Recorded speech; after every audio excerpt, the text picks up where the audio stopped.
Hi అండి. నమస్తే. తెలుగు నవలా శ్రోతలకు లక్ష్మి కథల ప్రపంచానికి స్వాగతం. రంగనాయకమ్మ గారు రచించిన జానకి విముక్తి అనే నవలను వింటున్నాం కదండి. ఈరోజు ఈ వీడియోలో మనం పార్ట్ 16 వినేద్దామండి. జానకి అన్న వెంట పుట్టింటికి వెళ్ళిపోయి 3 నెలలు నిశ్చింతగా బతికి మళ్ళీ భర్తను నమ్మి అతనితో బయలుదేరి వచ్చిన తర్వాత 3 నెలలు గడిచాయి.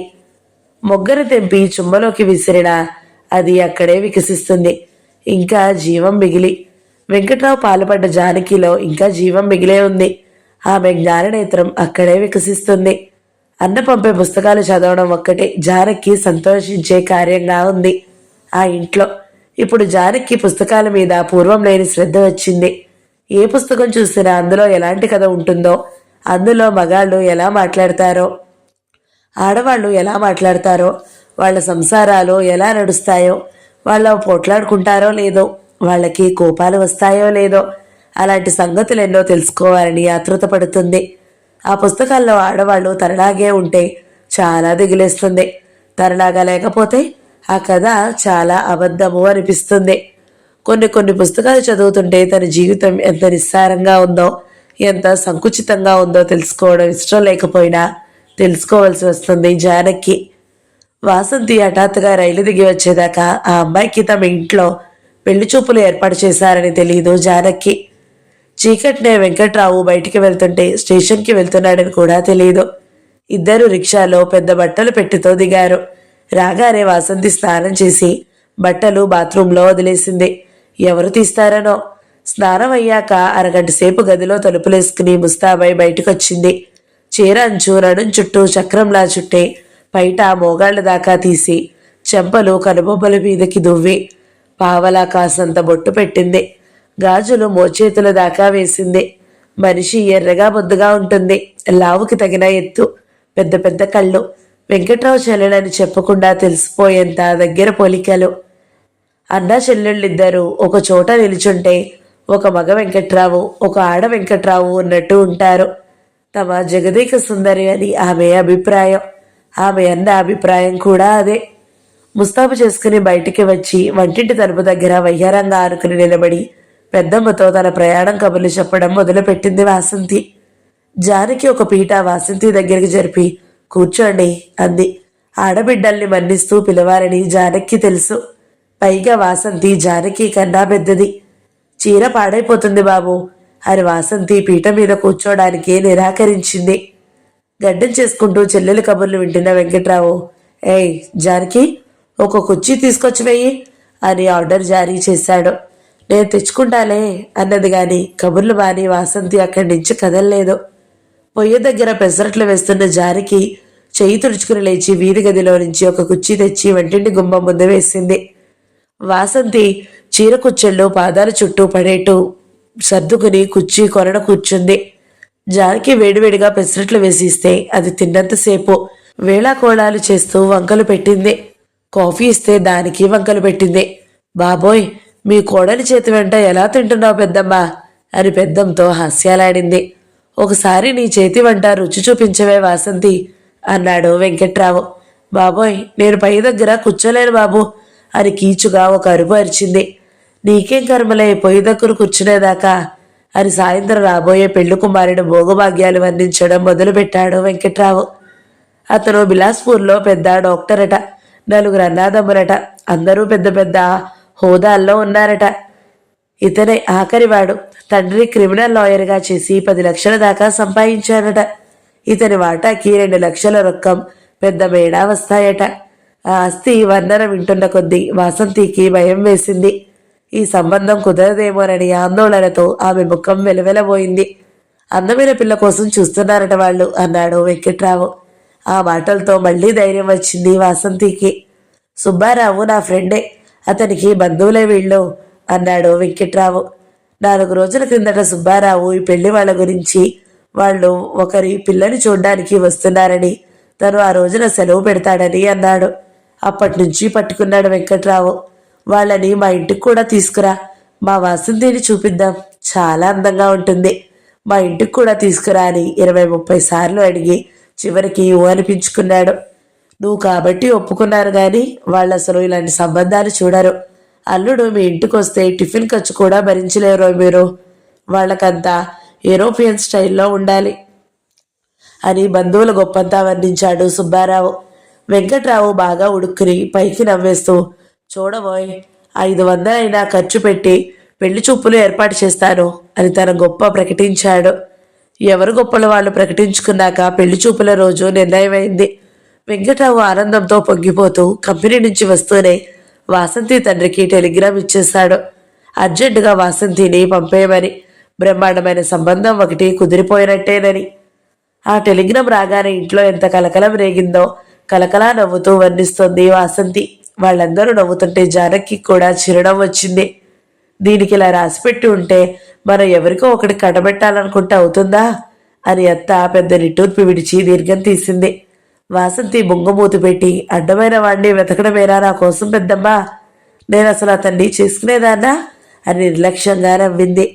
వాళ్ళు మాట్లాడేది తన అన్న గురించేనని జానకి అర్థమైంది. ముఖం మీద చిరునవ్వు మాయమైంది. వెంకట్రావు గడ్డం చేసుకుని లేచాక ఇల్లు సర్దే పని ప్రారంభించాడు. ప్రమీలతో ఎన్నడూ మాట్లాడని వాడు వాళ్ళ ఇంటికెళ్ళి అందమైన కుర్చీలు, టీపాయ్లు, టేబుల్ ఫ్యాను, కప్పులు, గ్లాసులు, చేతి రుమాళ్ళు అన్నీ అడిగి ఆ వాటా వాళ్ళు ఈ వాటాలోకి మారుతున్నట్టు అన్నీ ఇక్కడికి చేరేశాడు. వాళ్ళు ఎరువు సామాన్లు చేరేసే పనిలో ఉంటే వెంకట్రావు తల్లి తన కొడుక్కి అత్తారి పట్ల జరిగిన ఘోర అన్యాయాలు తలుచుకుని కన్నీళ్లు పెట్టుకునే పనిలో మునిగింది. కుర్చీలు లేవు, టేబుళ్లు లేవు, ఫ్యాన్లు లేవు, వల్లకాడు లేదు. ఏం పెట్టి చచ్చారు? గుమ్మంలోకే చుట్టమో పక్కమో వస్తే ఏముంది ఇంట్లో? నా శారదం ఇరుగమ్మో పొరుగమ్మో ముష్టెత్తుకోవలసిందేగా. పిల్లాడి ముద్దు ముచ్చట నా కళ్ళతో చూసుకోలేకపోయారు అని గోడ మూలకి ముక్కు చీని మాతృప్రేమతో శాస్త్రోక్తంగా దుఃఖించింది. ఆ టేబుళ్ళు, కుర్చీలు ఎవరిచ్చిన వాళ్ళకి ఆ సామానంతా అత్తరు పెట్టింది కాదని, అదంతా వాళ్ళ కష్టాజీతంతో వాళ్లే కొనుక్కున్నారని ఈ మాతృమూర్తికి సంబరంగా తెలుసు. తెలిసిన ఆ ఉత్తమురాలి దుఃఖం ఆ ఉత్తమురాలిదే.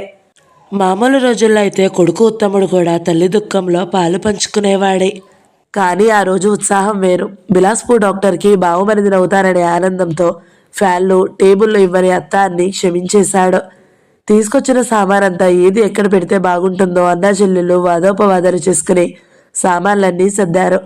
ఆ సామాన్లు పెట్టిన స్థలాలు చూసి పెళ్లి కొడుకు నిర్గాంతపోయి పిల్లని ఒప్పేసుకుంటాడని వెంకట్రావు అభిప్రాయం. ఏయ్, ఒకసారి లారా, చీపురు తీసుకురా, ఈ మూల దుమ్ముంది చూడు, ఏం తుడిచావు పొద్దున్నా? వెదో తుడుపునోను నువ్వోను, అక్కడ ఒకసారి చూడు అని పని చేసుకుంటున్న జానకిని మాటిమాటికి పిలిచి వీధి గది 10 సార్లు తుడిపించాడు. నెలల తరబడి భూజుల గదిలో గడపగల మనిషి. గది అలంకరణ అయ్యాక బజారుకెళ్ళి 4-5 రకాల స్వీట్లు, పళ్ళు తెచ్చి తల్లి చేతికిచ్చాడు. పొద్దున్నుంచి జానకి ఒకటే పని. ఆడబిడ్డ కోసం ఇంకో 2 రకాల కూరలు పురమాయించింది అత్తగారు. పొయ్యి మీద ఉడికే వాటిని కింద పడేసి చీటికి మేటికి అన్నా చెల్లెళ్ళకి కాఫీలు ఇవ్వడం, ఎప్పటికప్పుడు కప్పులు తోమడం, వాసంతి బట్టలు కూడా ఉతకడం. వాసంతి లంగా బాడీలు చూస్తే జానకి ఎంత డోకొచ్చిందో. ఎక్కడ చూసినా మురికి జారలే. ఆ పనులన్నీ అయ్యేటప్పటికీ మధ్యాహ్నం అయ్యింది.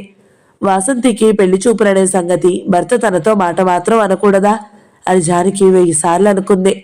భోజనాలు అయ్యాక అన్నా చెల్లెళ్ళిద్దరూ పేకాట పెట్టుకున్నారు. జానకి గదిలో నిద్రపోయింది. మధ్యాహ్నం 3 అయిన దగ్గర నుంచి కేకలు మొదలు పెట్టాడు. జానకి నీలెమ్మని, ఏయ్ లే, 3 అయిపోయింది లే అని చాప మీద పడుకున్న దాన్ని 2-3 సార్లు కాలితో తట్టి లేపాడు. జానకి మెలకు వచ్చి రాగానే అతను కాలితో లేపడం చూసి నిద్ర కళ్ళతో తీక్షణంగా చూసింది. ఏంటా పిచ్చి చూపు, లే, టైం అయింది, 5 గంటలకి వాళ్ళు వచ్చేస్తారు అనేసి వెళ్ళిపోయాడు. లేచిన దగ్గర నుంచి ఏదో ఒక పని కల్పించుకుని చేసింది జానకి. పెళ్లి కొడుకు వచ్చేటప్పటికి పెళ్లి కూతురు ఏం చీర కట్టుకోవాలో సెలెక్ట్ చేయడానికి 3 బట్టలు పెట్టి చుట్టూ చేరి చీరల పరీక్షలు మొదలు పెట్టారు. ఒకరికి నచ్చింది, ఒకరికి నచ్చలేదు. ధర్మవరం పట్టుచీర కట్టుకోవే అంది పెద్దమ్మ. ఛీ, అలాంటిది కాదు, పల్చగా నాజుగ్గా ఉండాలి, డాక్టర్ గారు గుమ్మైపోవాలి అన్నాడు వెంకట్రావు. ఛీ, పోవన్నయ్యా అని అన్నది కొట్టబోయింది చెల్లెలు. ఏ చీర కట్టుకోమన్నా దాని అంచు వెడల్పుగా లేదనేది వాసంతి. చీరలో ఎక్కడన్నా నల్లపోగు ఉంటే శుభం కాదనేవాడు వెంకట్రావు. జానకి పెట్టి కూడా తీసి చూశారు. జానకి చీరలకి పెద్ద పెద్ద అంచులు, డిజైన్లు లేవని వాసంతి ఒకటే నవ్వడం. చివరికి వాసంతి చీరల్లో నుంచే ఎర్ర జార్జెట్ చీర, చిన్న చిన్న జరీ చుక్కలన్నది సెలెక్ట్ చేశారు. దాని ఖరీదు 400. వాసంతి ముస్తాబు మొదలుపెట్టింది. నిలువుటద్దం లేదని తెగ విసుక్కుంది. హైదరాబాద్లో అన్నీ చవకగా ఉంటాయిగా, ఒక అద్దం తెచ్చుకోకూడదు అంది 2-3 సార్లు జానకితో. జానకి ఒకసారి కూడా జవాబు చెప్పలేదు. వచ్చిన దగ్గర నుంచి వాసంతి వ్యవహారం చూస్తుంటే జానకి చీదరగా ఉంది. ఈ మనిషిని పెళ్లి చేసుకోమని అన్నకి చెప్పడం గుర్తొచ్చి తన తెలివి తక్కువతనానికి తనే కోపం తెచ్చుకుంది. మనుషుల గుణగుణాలు తెలుసుకోకుండా పెళ్లిళ్ళు చేసుకుంటే ఏడ్చినట్టే ఉంటుందని మొట్టమొదటిసారి అనుకుంది. అన్న జీవితానికి పెద్ద గండం తప్పింది అనిపించింది జానకి. నీ కోడలు మాటే మాట్లాడదే, మోగదా పెద్దమ్మా అని వాసంతి ఒక హాస్యానికి విసిరింది జానకి గురించి. సరేలే, ఇప్పుడు ఏమనుకుంటే ఏం లాభం అని అత్త ఒక నిట్టూర్పు విడిచింది. నిలువుటద్దం లేదని వాసంతి వెంకట్రావు దగ్గర కూడా విసుక్కుంది. నీకన్నా తెలీదా అన్నయ్య, నిలువుటద్దం లేకపోతే ఆడవాళ్ళు బట్టలు ఎలా కట్టుకుంటారు బాబు అని ముఖం ముడుచుకుంది. మా ఆడవాళ్ళ అందాలకి అద్దాలు చాలే, నిలువుటద్దాలు కూడా ఎందుకు అని అన్నానగానే చెల్లెలు పక్కన నవ్వింది. నీ పెళ్లికి పెద్ద నిలువుటద్దం ప్రెజెంట్ చేస్తాలే, నువ్వు బావగారు ఇద్దరు నించుని చూసుకోవచ్చు. ఛీ పో అని ఆవిడ సినిమా చెల్లెల్లాగా బొంగమూతి పెట్టి ఒక పక్కకి ఒరిగి సిగ్గు అభినయించింది. 4:30 దాటింది. ప్రమీల గారింట్లో పనిచేసే వరాల్ని 1 గంట సేపు ఉండడానికి తీసుకొచ్చాడు వెంకట్రావు. ఈ పెళ్లి చూపుల వ్యవహారం తెలిసి విశాలాక్షి ఇటువైపు తొంగి చూడలేదు. పిల్లల్ని కూడా ఇటు పోవద్దని కట్టడి చేసింది. నిమిషం ఒక యుగంలా గడుస్తుంది అందరికీ. పెళ్లి కూతుర్ని చాప మీద కూర్చోబెట్టాలా, కుర్చీ మీద అని హఠాత్తుగా వెంకట్రావుకి ఒక సందేహం లేవదీశాడు. కుర్చీ మీదేం బాగుంటుందిరా, చాప మీదే కూర్చోవాలి, మర్యాదగా ఉంటుంది అంది తల్లి. అవును, అలాగే బాగుంటుంది అని ఒప్పుకున్నాడు పెళ్లి చూపుల పెద్ద. చాప మీద కూర్చుంటే చీర నలిగిపోతుంది బాబు అని దాని అందం ఏం కనబడుతుంది అని ముఖం ముడిచింది పెళ్లి కూతురు. కాసేపు తర్జన భర్జనలు పడ్డారు. వాళ్ళకంతా యూరోపియన్ స్టైల్లో ఉండాలని సుబ్బారావు అన్న మాటలు సమయానికి గుర్తొచ్చాయి వెంకట్రావుకి. ఛీ, చాప మీద వద్దు, వీళ్ళేదో పల్లెటూరి గబ్బిళాలు అనుకుంటారు, కుర్చీ మీదే కూర్చోవాలి, అతను పెద్ద డాక్టరు అని గట్టిగా అన్నాడు వెంకట్రావు. తల్లి నోరు మూసింది. జానకితో 10వ సారో 15వ సారో జాగ్రత్తలు చెప్పుకొచ్చాడు. ఎప్పుడెప్పుడు ఏ పదార్థాలు పనిపిల్లతో పంపాలో వివరాలు చెప్పాడు. వాళ్ళకంతా యూరోపియన్ స్టైల్లో ఉండాలి అన్నాడు జానకితో. వాళ్ళు వచ్చి రాగానే ముందు కాఫీలు ఇవ్వాలట, 10 నిమిషాలాగి స్వీట్స్ పంపాలట, తరువాత టీలట, ఆ తరువాత పళ్ళ రసాలట, వెళ్ళబోయే ముందు కూల్ డ్రింకులట, 15 గంట సేపట్లో బెజవాడ పానీయాలన్నీ గుప్పించి వాళ్ళని నిర్గంతపరచాలని వెంకట్రావు పథకం. అవును, యూరోపియన్ స్టైల్ కావలసిన వాళ్ళు ఈ వెంకట్రావియన్ స్టైల్కి నిజంగానే నిర్గంతపోతారు. అలాగే అలాగే అన్నిటికీ తల ఊపింది జానకి. సరిగ్గా విన్నావా, తాటికాయలాగా తల ఊపడమేనా అని తన హుషారులో ఒక సరసోక్తి విసిరాడు పెళ్ళం మీద. వాసంతి రంబలాగా ఉండాలనుకుని తనకు చేతనైన అలంకరణ అంతా చేసుకుంది. కాటుక గీతలు చెవులు దాకా లాక్కుంది. పెన్సిల్తో కనుబొమ్మలు దిద్దుకుంది. కణతల దగ్గర జుట్టు రింగు రింగులుగా తిప్పుకుని అంటించుకుంది. ముత్యాల దండ పీక దగ్గరికి ఒక పేట, బొడ్డు దగ్గరికి ఒక పేట తీసుకుంది. చీరంచు చెక్కు చెదరకుండా నడుం చుట్టూ చుట్టుకుంది. చేతులు కొన్న 2 బంగారపు గాజులు బరువు చాలక జానకి గాజులు కూడా తీసుకుంది గాని అవి వాసంతికి వేళదాకా కూడా ఎక్కలేదు.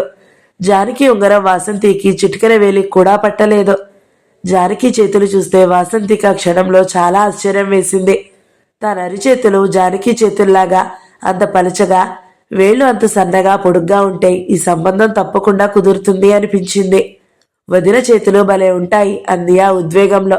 సరే, నువ్వు తొందరగా తయారవ్వు, వాళ్ళొచ్చే వేళైపోయింది అని తొందర పెట్టాడు వెంకట్రావు. సరిగ్గా 5 గంటలకి గేటు ముందు కారు ఆగింది. వెంకట్రావు గేటు దగ్గరికి పరిగెత్తి గేటు బార్లా తీసి కారు దగ్గర నిలబడి చేతులు ముడుచుకోవాలో కట్టుకోవాలో, చేతులేం చేసుకోవాలో తెలియక ఇబ్బంది పడ్డాడు. పెళ్లి కొడుకు, అతని తల్లి సుబ్బారావు దిగారు కారులో నుంచి.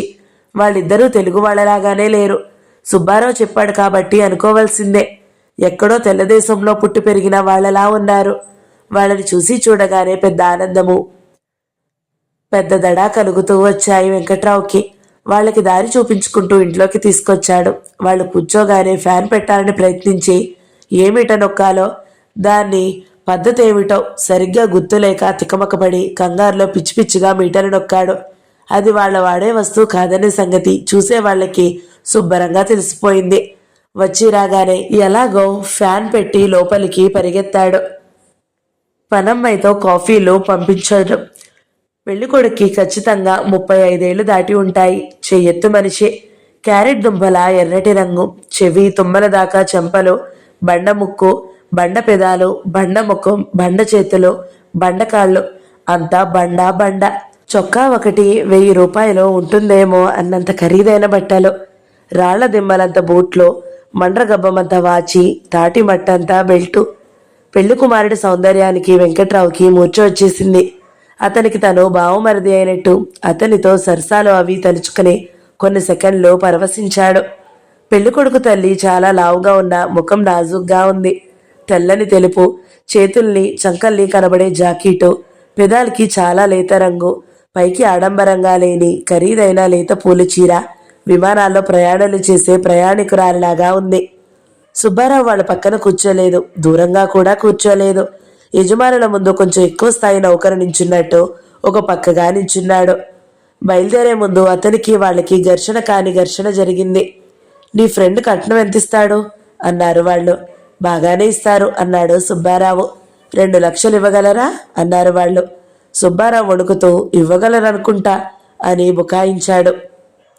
వెంకట్రావుకి తన బంధువుల్ని చూపించే ఛాన్సు తప్పిపోతే ఇక తన ప్రగల్భాలు అంత వెర్రి ముఖం వేసుకుని వినేవాడు దొరకడని అతని భయం. ఈ గేటు దగ్గర ఆపు అని సుబ్బారావు డ్రైవర్తో అన్నప్పుడు పెళ్లి కొడుకు ఆ గేటు లోపల ఇంటిని చూసి టైం వేస్ట్ వ్యవహారం ఇదంతా అని సుబ్బారావు మీద చాలా కోపంగా ఇంగ్లీష్లో విసుక్కున్నాడు. పోనీలే 5 నిమిషాలు కూర్చుని వచ్చేద్దాం అని తల్లి సుబ్బారావు నేరాన్ని కొంచెం క్షమించింది. అంతలో వెంకట్రావు పరిగెత్తుకుంటూ వచ్చి గేటు తీయనే తీశాడు. ఈ సంబంధం మీకు కుదరదు, లాభం లేదు అని సుబ్బారావు వెంకట్రావుతో అనేద్దామనుకున్నాడు గాని గుసగుసలకి కూడా వీలు కాలేదు. పనమ్మాయి కాఫీలు తెచ్చిపెడితే వాళ్ళు అక్కర్లేదన్నారు. వెంకట్రావు హడిలిపోయి బిక్కముఖం వేసి సుబ్బారావు వంక చూశాడు. పట్టుకు పొమ్మని సైగ చేశాడు సుబ్బారావు. వెంకట్రావు కాఫీలు లోపలికి పంపించేశాడు. తర్వాత ఏం చెయ్యాలో తోచలేదు. కాఫీలు అవ్వగానే వెండి బరిడితో వంగి వక్కపొడి ఇద్దామనే ముచ్చట తీరలేదు. మరేం చెయ్యాలో తోచక సుబ్బారావులాగే తను చేతులు కట్టుకుని నిలబడ్డాడు. అతి భారంగా ఒక 1/2 నిమిషం గడిచింది. సుబ్బారావు వణుకుతో చంకల రవికే ముసలమ్మ దగ్గర వంగి ఆవిడకి వినబడకుండా నెమ్మదిగా వినయంగా అమ్మాయిని చూస్తారా అని గొణిగాడు. సుబ్బారావుకి వెంకట్రావుకి కూడా వినయ విధేయతలు, అణుకొవలు, నెమ్మదులు, శుభ్రతలు, అందచందాలు అన్నీ తెలుస్తాయి. వాటి వల్ల తమకు లాభం ఉంటే, ఎంత పెద్ద ఎత్తున లాభం ఉంటే ఆ లాభం డబ్బు రూపంలోనో గొప్ప రూపంలోనో ఉండాలి. అప్పుడు వీరికి అన్ని సుగుణాలు అబ్బుతాయి. సుబ్బారావు గొడుగుడు ముసలావిడికి బాగానే వినబడింది. ఓ తొందరగా వెళ్దాం, టైం లేదు అని ఆవిడ ఎంతో మెత్తగా హిందీలో చెప్పింది. సుబ్బారావు వెంకట్రావుకి సైగ చేశాడు. ముస్తాబు చేసుకుని మంచం వంచున కూర్చున్న వాసంతి కలల్లో తేలుతుంది. మాటి మాటికి రుమాలతో ముఖం మీద చిరుచవటలు తుడుచుకుంటుంది. వాసంతి ఒకసారి ఇలా రామ్మా అన్నాడు వెంకట్రావు. అతని కంఠం దడదడా వణికింది ఆతృతతోటి. ఆ సంబంధం కుదరదేమోననే భయంతో 9 మంది ఆడపిల్లలున్న తండ్రికి వచ్చినంత దడ వచ్చింది అతనికి. వాసంతి చిటికలో మళ్ళీ పౌడర్ అద్దుకుంది. వెంకట్రావు చెల్లెల దగ్గరికి వచ్చి చెవిలో వాళ్ళేమన్నా అడిగితే హిందీలో జవాబు చెప్పు అన్నాడు కంగారుగా. హిందీ రాదుగా నాకు అని తెల్లబోయింది చెల్లెలు. రాదా? అయితే పోనీ ఇంగ్లీష్లో చెప్పు, తెలుగులో మాత్రం చెప్పొద్దు. దానికి ఇబ్బందిగా చూసింది. పర్వాలేదు, ట్రై చెయ్యి, రా తొందరగా అని తను గబగబా వెళ్ళిపోయాడు. వాసంతి సిగ్గుపడుతుంటే వెళ్ళవే అని పెద్దమ్మ వెనుక నుంచి తొందర చేసింది. వాసంతి తల వంచుకుని సిగ్గుపడుతూ నేల మీద జీరాడుతున్న చీర కుచ్చెళ్ళు మునివేళ్లతో ఎత్తి పట్టుకుని సెంటు గుమగుమలతో ముందు గదిలోకి వెళ్లి తన కోసం ఉన్న కుర్చీలో కూర్చుని కుచ్చిళ్ళు పాదాల మీద పరిచినట్టుగా వదిలింది. పెళ్లి చూపులు చీర కట్టుకుని వాసంతి గదిలో మంచం మీద కూర్చున్న దగ్గర నుంచి ఎంత ఆందోళన పడిందో జానకి చూస్తూనే ఉంది. చాలా జాలేసింది జానకి. ఆడపిల్ల ముస్తాబు చేసుకుని ముక్కు ముఖం ఎరగని వాళ్ళ దగ్గరికి ఎలా వెళ్ళి కూర్చోవడం? వాళ్ళు నచ్చిందంటారో నచ్చలేదంటారో, తీరా సంబంధం కుదిరితే పెళ్లి చేసుకుని పిల్లని తీసుకెళ్తారు. అప్పటి నుంచి ఆ పిల్ల బతుకు ఎంత హీనం చెయ్యాలో అంతా చేస్తారు. అంతే కదా జరిగేది చివరికి అనిపించింది జానకి. వాసంతి లాంటి వాళ్ళు కొంచెం గడుసుతనంగా బతకగలరేమో అని కూడా అనిపించింది మళ్ళీ. గడుసుతనంగా బతికితే ఆ బతికేం బతుకు? ఎన్నాళ్ళు బతుక్కొస్తారు గడుసుతనాలతోటి, పెంకితనాలతోటినో? బతుకంటే భార్యాభర్తల మధ్య సామరస్యంతో బ్రతకాలి గాని. ఏయ్, పిలుస్తుంటే వినిపించుకోవే అని వెంకట్రావు జానకి దగ్గరకొచ్చి గొంతు నొక్కుని కయ్యమన్నాడు. స్వీట్స్ పంపించు అని ఆజ్ఞాపించి ముందు గదిలోకి పరిగెత్తాడు. వాసంతి వెళ్లి కూర్చున్నాక 5 నిమిషాల దాకా నిశ్శబ్దంగా గడిచింది. పిల్లని ఎలా చూడ్డానికైనా, ఎక్కడెక్కడ చూడ్డానికైనా తనకు పర్మిషన్ ఉన్నట్టు పెళ్లి కొడుకు ఎదురు కుర్చీలో కూర్చున్న పిల్లని తినేసేలా చూస్తున్నాడు. ప్రమిగిల్ల గారి కుర్చీ విరగ్గొట్టి వెంకట్రావుకి మాట దక్కనివ్వకుండా చేయడానికి కంకణం కట్టుకున్నట్టు కుర్చీలో కుమ్మరి పురుగులాగా మెదులుతూ కుర్చీలో ఫిట్లు చేస్తున్నాడు. పెళ్లికొడుకు తన చెల్లెలి సౌందర్యానికి వెర్రెత్తిపోతున్నాడని, ఈ సంబంధం కుదిరి తీరుతుందని వెంకట్రావు వారవారు చూపులతో నిర్ధారణ చేసేసుకున్నాడు. ఆ ఉత్సాహంలో వరాలు తెచ్చిన స్వీట్స్ పళ్ళాలు తనే అందుకున్నాడు. ఈసారి పెళ్లికొడుకు వరాలకేసి చూపు తిప్పాడు. బక్కపలుచగా పొడుగ్గా ముక్కు ముఖం తీర్చిదిద్దుతున్నట్టున్న 16 ఏళ్ల వరాలు పెళ్లి వాళ్ళని కుతూహలంగా చూస్తూ తలుపు దగ్గరే నిలబడిపోయింది. పెళ్లికొడుకు చూపు ఎటు మళ్ళిందో కనిపెట్టిన వెంకట్రావు నువ్వెళ్ళు అని వరాలని తరిమేసి స్వీట్స్ పళ్ళాలతో వాళ్ళ ముందు వంగి దయచేసి తీసుకోండి అని ఇంగ్లీష్లో ప్రార్థించాడు. ఆ పడుచు ముసలమ్మ తనకు తీపి పదార్థాలు పడవంది, కార పదార్థాలు గిట్టవంది. పెళ్లికొడుకు తన చూపులకు అడ్డం వచ్చిన వాడిని పీడ వదిలించుకోవడానికి పళ్ళెంలో చేయి పెట్టి ఒక బిస్కెట్ దొరికితే అదే తీసుకుని మెడ తిప్పేసి చూపులు మళ్ళీ వాసంతి మీదకి పోనిచ్చాడు. అది గ్రహించిన వాసంతి తన్మయత్వంతో మునిగిపోయింది. వరండాలోకి పోయే గుమ్మం దగ్గర తలుపు వెనకాల నుంచి ఒక ఆడవాసన కొట్టి పెళ్లికొడుకు అటు కూడా శక్తి వంచనలేని ప్రయత్నాలు చేసి ఒక ముసలమ్మని కనిపెట్టి చురుగ్గా కళ్ళు తిప్పేసి చూపులు మళ్ళీ వాసంతి మీదకి పోనిచ్చాడు. వాళ్ళు వాసంతిని ఏమీ అడగలేదు, పేరేమిటి అని కూడా అడగలేదు. ఇక లేచే ప్రయత్నంలో కూడా ఉన్నట్టు కనిపించారు. 5-10 నిమిషాల కన్నా ఎక్కువ కూర్చోడని సుబ్బారావు మొదటే అన్నాడు. అప్పుడే 12 నిమిషాలయ్యింది. వెంకట్రావుకి కంగారు పట్టింది, తెగింపు వచ్చేసింది. తల్లి కొడుకులిద్దరినీ మార్చి చూస్తూ తాగిన వాడిలాగా మాట్లాడడం మొదలుపెట్టాడు. ఈ అమ్మాయి మా కజిన్ సిస్టర్ అండి, మా పిన్ని కూతురు. చాలా తెలివైంది, చురుకైంది. కాలేజీలో చదువుకుంటూనే ఇంట్లో వంటంతా తనే చేస్తానంటుంది. వాళ్ళమ్మగారిని అసలు వంటింట్లోకి రానివ్వదండి. కుట్లు, అల్లికలు అన్నీ నేర్చుకుంది. ఏ పనైనా ఇలా చూస్తే అలా పట్టేస్తుంది. చాలా నెమ్మదస్తురాలు. ఎన్ని సంబంధాలు వచ్చినా మేమే ఇష్టపడలేదండి. ఆడపిల్లని తగిన వాళ్ళ చేతుల్లో పెట్టాలి కదండి. పెళ్ళయ్యేదాకా ఊరికే కూర్చోవడం ఎందుకని చదివిస్తున్నాం గాని పెళ్ళైన తర్వాత అంతా అత్తారిష్టమే. చదవమంటే చదువుతుంది, మానేమంటే మానేస్తుంది. భర్తకి ఎలా ఇష్టమైతే అలా చేయవలసిందే కదా. ఇంగ్లీష్ బాగా మాట్లాడగలదండి. హిందీ ఇప్పుడిప్పుడే నేర్చుకుంటుంది. వెంకట్రావు మాట్లాడుతూ ఉండగానే పడుచు ముసలావిడ కొడుకు వైపు వెళ్దామా అన్నట్టు చూసింది. కొడుకు ఇంగ్లీష్లో ఒప్పుకొని వాసంతిని ఇంకోసారి ఎగదిగా చూసి లేచాడు. వెంకట్రావు వాగ్దాటికి ఆనకట్టపడింది. సిద్ధంగా పెట్టుకున్న కూల్ డ్రింక్ సీసాలు మూతలు తీయడానికి ఉద్యుక్తుడవుతుంటే సుబ్బారావు వద్దు అని సైగ చేశాడు. వాళ్ళు గుమ్మం దిగారు. సుబ్బారావు ప్లేట్లో స్వీటు 2 ఆదరాబాదరా నోట్లో కుక్కుని వాళ్ళ వెనకాల పరిగెత్తాడు. కారు కనుగొనుమరుగయ్యేదాకా వెంకట్రావు గేటు పట్టుకుని వేలాడి తర్వాత ఇంట్లోకి వచ్చాడు. ఈలోగా పెళ్లి కూతురు కోవాల ప్లేట్ తీసుకుని దాంట్లో 2 మైసూరు పాకులు కూడా పెట్టుకుని అన్నీ భుజించింది. ఆవిడ పెద్దమ్మ తెలివైన పని ఎప్పుడో చేసేసి కూర్చుంది. పెళ్లి వాళ్ళు వెళ్లే ముందు ఏదో హిందీలో మాట్లాడుకుంటూ కారెక్కారు గాని వెంకట్రావు వైపు చూసి ఒక దొంగ నవ్వైనా నవ్వలేదు. ఈ సంబంధం కుదరదనుకుంటాను అని వెంకట్రావు ఆత్మ గొడిగింది. కాని అంతలోనే పెళ్లి కొడుకు వాసంతిని గుండెల వైపు కన్నార్పడకుండా చూసిన విధానం గుర్తొచ్చి హుషారొచ్చింది. ఈ సంబంధం కుదిరితే కొండకొస్తానని మొక్కుకోవే వాసంతి అన్నాడు లోపలికి రాగానే. నేనెప్పుడో ముడుపు కట్టారా అంది తల్లి. వెంకట్రావుకి ఇంకా ధైర్యం వచ్చింది. ఏంటే వాసంతి, చెప్పు, నీకు బావగారు నచ్చారా అని కోవాల ప్లేట్లో చేతిలోకి తీసుకుంటూ హాస్యోక్తులు ప్రారంభించాడు. ఛీ, పో అన్నయ్య, అప్పుడే బావగారేంటి అని వాసంతి సినిమా చెల్లెలి కోపం అభినయించింది. అప్పుడే అంటావేంటి? నిన్ను చూశాక ఇక ఆయన నిద్రపోతారంటావా అని కులాసాగా నవ్వాడు అన్న. జానకి ఎదురుపడింది ఆ మాటలు విని. చెల్లెలితో అన్న అదేం సరసం, అవేం మాటలు అని నివ్వెరపోయింది. తన అన్న తనతో ఎలా ఉంటాడు, ఈ అన్న చెల్లెళ్ళు ఇలా ఉన్నారేమిటి బావా మరదలాగా ఉన్నారు అని చీదరపడింది. చూడు పెద్దమ్మ, అన్నయ్య ఎలా ఏడిపిస్తున్నాడో అని చెల్లెలు పెద్దమ్మకి ఫిర్యాదు చేసింది అన్నగారి మీద. పెద్దమ్మ మురిపంగా నవ్వి, ఏమన్నారా, ఏమన్నా మాట్లాడారా అని ఆరాటంతో వాకుబు ప్రారంభించింది. సుబ్బారావుకి తెలుస్తుంది, రేపొచ్చి చెబుతాడు. అన్ని ఆశలన్నీ రేపటికి జరిపాడు వెంకట్రావు. వాసంతి పెళ్లి చూపుల చీర మార్చి పెద్ద యుద్ధరంగ బీభత్సాన్ని చిత్రించిన ఒక్కో పిర్ర మీదకి ఒక్కో మచ్చ వచ్చే ఇంకో చీర కట్టింది. సామాన్లన్నీ వరాలతో ప్రమీల గారింటికి పంపడంలో మునిగిన జానకి వాళ్ళ సంభాషణలేమీ వినలేదు. పనయ్యాక వరాలని పంపేటప్పుడు అత్తగారితో, వరాలకేమన్నా పెట్టనా అత్తయ్య, కొంచెం బూందీ పెట్టమంటారా అని నెమ్మదిగా ఆజ్ఞ కోరింది.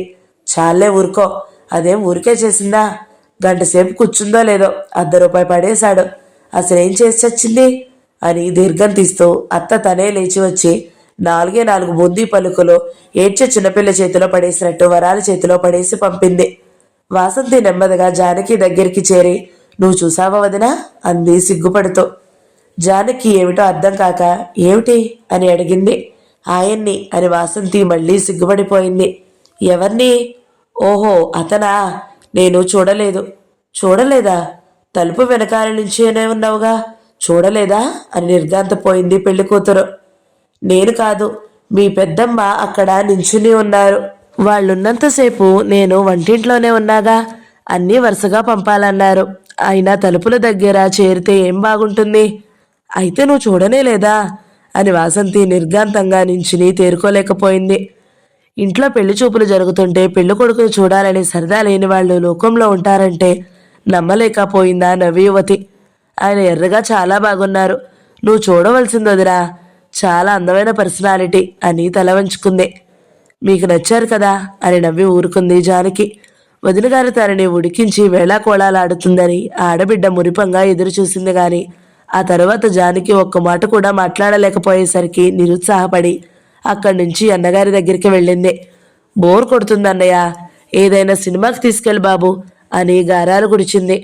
టైం ఉందా అని వెంకట్రావు కంగారుగా వాచి చూసుకుని, బయలుదేరు అని ఇద్దరు 5 నిమిషాల్లో బయలుదేరి వెళ్ళిపోయారు.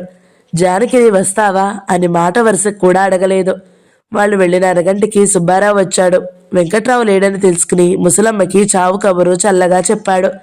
వాళ్ళు 2 లక్షలు అడుగుతున్నారండి, వాళ్ళకి ఇచ్చేవాళ్ళు కూడా ఉన్నారు అన్నాడు. 2 లక్షలా అని ముసలమ్మ నోరు తెరిచింది. పావుగంట దాకా మూతపడలేదా నోరు, మాట పడిపోయింది. ఆ పావుగంట సుబ్బారావు ఉపన్యాసం ఇచ్చాడు. 2 లక్షలు పెట్టిన ఆ బేరం ఎంత వదులుకోకూడదో రుజువు చేశాడు. ముసలమ్మకి దారి తెన్ను తోచలేదు. లాభం లేదంటావా నాయనా అని చిట్ట చివరి ఆశతో పెనుగులాడింది. 10-12 వేలు తగ్గించుకుంటారేమో గాని అంతకన్నా తగ్గరండి. అసలు ఇంత పెద్ద సంబంధం దానికి వెళ్ళడం మీదే తప్పు. నేను మొదటే అన్నాను వెంకట్రావుతో, మీకు కుదరదో అంటే విన్నాడు కాదు. ఆడపిల్ల ఉందంటే 10 సంబంధాలు చూస్తాం, 10 గుమ్మాలెక్కి దిగుతాం, ఏది కుదురుతుందోనని ఆశ. మరీ అంత పచ్చి కల, 2 లక్షలా? మా పిల్ల గుడ్డిదా కుంటిదా, దాన్ని చూసి కూడా అంత డబ్బెలా అడిగారు అని పరిపరి విధాల వాపోయింది ముసలమ్మ. అక్కడ కూర్చున్నంతసేపు సుబ్బారావు వెంకట్రావు భార్య కనబడుతుందేమోనని చాలాసేపు వంకర టింకర చూపులు చూశాడు. స్నేహితుడి ఇంటికి ఎన్నిసార్లు వచ్చినా అతని భార్య సరిగా చూడనే లేదతను. సుబ్బారావు అత్తతో చెబుతున్న సంగతులేమీ జానకి వినలేదు. పెరటి వైపున విశాలాక్షితో మాట్లాడుతూ నించుంది. విశాలాక్షి పెళ్లి కొడుకుని చూసిందట.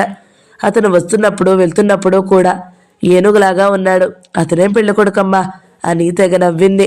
వరాలు కూడా వాళ్ళ దగ్గర చేరి, అదేం పెళ్లి కొడుకండి బాబు, సినిమాల్లో దొంగ నాయకుల్లాగా ఉన్నాడు అని పెళ్లి కొడుకుని వర్ణించడం మొదలుపెట్టింది. విశాలాక్షి నవ్వు ఆపుకుంటూ, నీ దుంపదగా, నీకెందుకు, ఊరుకోవే, ముసలమ్మ విన్నదంటే తిట్టిపోస్తుంది, చంపేస్తుంది అని వరాల్ని మందలించింది. వరాలు రెచ్చిపోతూ, ఎందుకు తిడతారేంటండి, పెళ్లి కొడుకు నా కళ్ళకి బాగాలేదు కాబట్టి బాగాలేదన్నాను, అదేం పెళ్లి కొడుకండి బాబు అని ఉత్సాహంతో ఎగురుతూ మళ్ళీ వర్ణించడం మొదలుపెట్టింది. విశాలాక్షి నవ్వుతూ, అతను నిన్ను ఎగబడి చూశాడన్నావుగా, నువ్వే నచ్చి నిన్నే పెళ్లి చేసుకుంటానంటాడేమో, చేసుకోవా అంది. బాబోయ్, నాకొద్దు బాబోయ్, ఎటన్నా పారిపోతాను అని వరాలు అక్కడే పారిపోయేదానిలాగా గంతులేసింది. విశాలాక్షి జానకి తెగ నవ్వుకున్నారు. జానకి కాసేపటికి ఇంట్లోకి వచ్చేసింది. సినిమాకి వెళ్ళిన వాళ్ళు రాగానే తల్లి వాళ్లతో ముక్కు ఎగబీలుస్తూ సంగతి చెప్పేసింది. 2 లక్షలా అని కొయ్యబారిపోయారు వెంకట్రావు, వాసంతి. గబగబా గదిలోకి పోయి మంచం మీద వాలిపోయి వెక్కి వెక్కి ఏడవడం మొదలుపెట్టింది వాసంతి. అరగంట సేపు ఇల్లంతా విషాదం తాండవించింది.